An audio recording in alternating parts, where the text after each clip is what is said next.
माननीय प्रबंधक जी, जिन्होंने अपने अनुभवों से संस्था को सींचा है, शिक्षा के क्षेत्र में बहुत सारा काम किया है। इस समय उपस्थित सारे विद्यार्थी, मेरे सहयोगी, सुन के बहुत अच्छा लगा वैष्णवी की स्पीच, सुन के बहुत अच्छा लगा आयुषी की, क्योंकि देखिए आज़ादी बात इतिहासों की नहीं करेंगे, वो आप जानते हैं।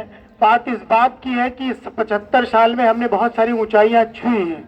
जैसे लोकतंत्र भारत में 26 नवंबर 1949 को संविधान के साथ आ गया, बट लोकतंत्र का प्रसार धीरे धीरे हुआ। पहले केंद्र में सरकारें बनती थी, राज्य में सरकारें बनती थी, फिर लोकतंत्र का विकेंद्रीकरण हुआ, पंचायती राज आ गया, नगर निगम आ गया, फिर उसका विकेंद्रीकरण ऑफिसों में शुरू हो गया, परिवार में शुरू हो गया, निर्णय सामूहिक रूप से लिए जाने लगे। सेम अगर आज का युवा ये सोचता है, देखिए जब तक विचार की गहराइयां नहीं होती हैं तो फिर आगे आपकी सोच कर्म बन नहीं सकता, एक्शन बन नहीं सकते। अगर आयुषी ने ये पंक्तियां लिखी है तो इसका मतलब विचारों के गोते लगाए उन्होंने। सेम यही अपील है, क्योंकि सबकी अलग अलग ड्यूटी है, सबका अलग अलग स्ट्रेंथ है। हमारी ड्यूटी है बीइंग इंस्टीट्यूशन, हम डील कर रहे हैं ट्रेनिंग कॉलेज के रूप में, हम बहुत सारे शिक्षकों को निकाल रहे हैं, तो उनके अंदर जो सीट्स होना चाहिए उसकी बात मैं करता हूँ।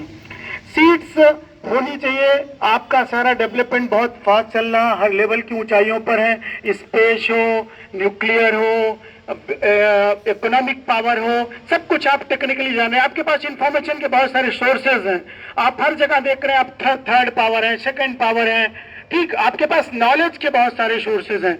बस सबसे बड़ा वो नॉलेज जो है वो कल्चरल पोल्यूशन लेके आया है। हमारी आजादी को हमारा सांस्कृतिक प्रदूषण छीन रहा है। हमको उस सांस्कृतिक प्रदूषण से आजाद होना है। जो बात अपनी पंक्तियों में आयुषी ने भी कहा, वैष्णवी ने भी कहा, यह बात हमारे सारे शिक्षकों में, जो भावी शिक्षक हैं, जो छात्राध्यापक हैं, वैसे तो शिक्षा यह डील करता है कि लाइफ टाइम आपको सीखना है। शिक्षा सिखाता यह है कि आपको जीने की स्किल क्या है, टाइम टू टाइम कोई पोल्यूशन या कोई चीज आते हैं तो उसको कैसे आप प्रिवेंट करेंगे। आज जो सबसे बड़ा पोल्यूशन है वो लगातार आपके संवेदना का जाना है। परिवार में, एक ही परिवार में जो यूनिटी है वो खत्म होती जा रही। बेटा बाप को नहीं ओबलाइज कर पा रहा, ठीक, वाइफ भी कहीं ना कहीं नहीं ओबलाइज कर पा रही। ये धीरे धीरे सोसाइटी में होता चला जा रहा, हर इंस्टीट्यूशन में होता चला जा रहा। आप लेते समय आपको चॉइस नहीं है। हाई स्कूल में सब लोगों ने पढ़ा, एक नोबेल है परीक्षा गुरु, और वो इंडिया की पहली हिंदी नोबेल है जिसको श्रीनिवास दास ने लिखा है। उसकी स्टोरी यही बताती है। आप बहुत सारे आपने नोबेल्स पढ़ी, जैसे प्रेमचंद की सारी नोबेल्स इंडियन पोल्यूशन को डील करती है, जो ब्रिटिश पीरियड में लिखी गई है।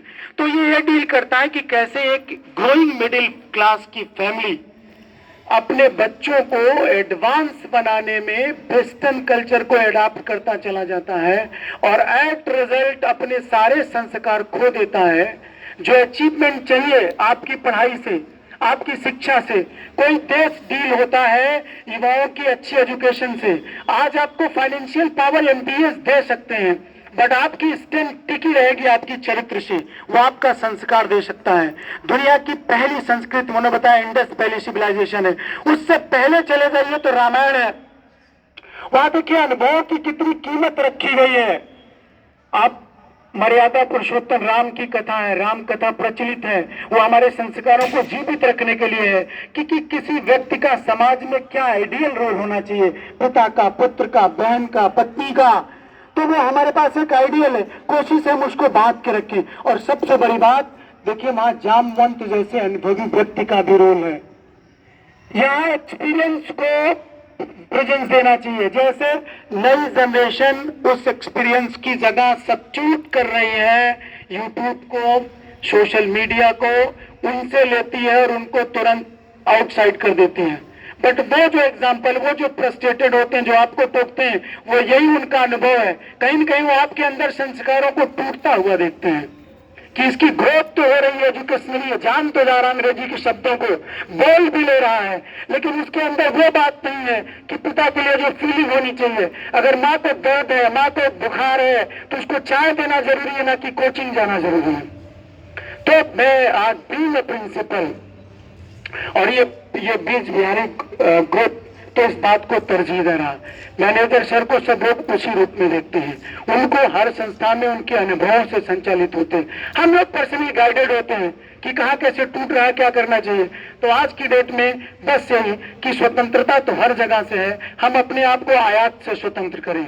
जो बहुत सारी चीजें जहां आपका स्कोप है, ट्रिलियन डॉलर में इकोनॉमी में इंडिया में आपका बहुत सारा स्कोप है, आप बहुत सारी चीजों में बचा सकते हैं। जैसे बहुत सारे इंपोर्ट हो रहे हैं, उससे आप फ्री कर सकते हैं।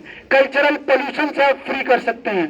बीइंग आप बताइए, सैकड़ों बच्चों को, हजारों बच्चों को अपनी लाइफ में पढ़ाएंगे, मगर अगर वो वैल्यूज, वो कैलिबर आपके पास है तो कंट्री को टिका के रख सकते हैं। तो मैं भी एक्साइटेड हूँ उस अनुभव को सुनने के लिए जो प्रबंधक जी के रूप में आज हमारे पास उपलब्ध है, और जो फिर से हमें सिखाएगा कि हम सब कुछ सही कर रहे हैं, डेवलप होते चले जा रहे हैं 75 सालों में, लेकिन किन चीजों में सुधार है जो डेवलपमेंट हमारा टॉप पे चला जाए, हम फिर से विश्वगुरु हो जाए जो चाणक्य पीरियड में थे, जो गुप्ता पीरियड में थे। ठीक, थैंक यू।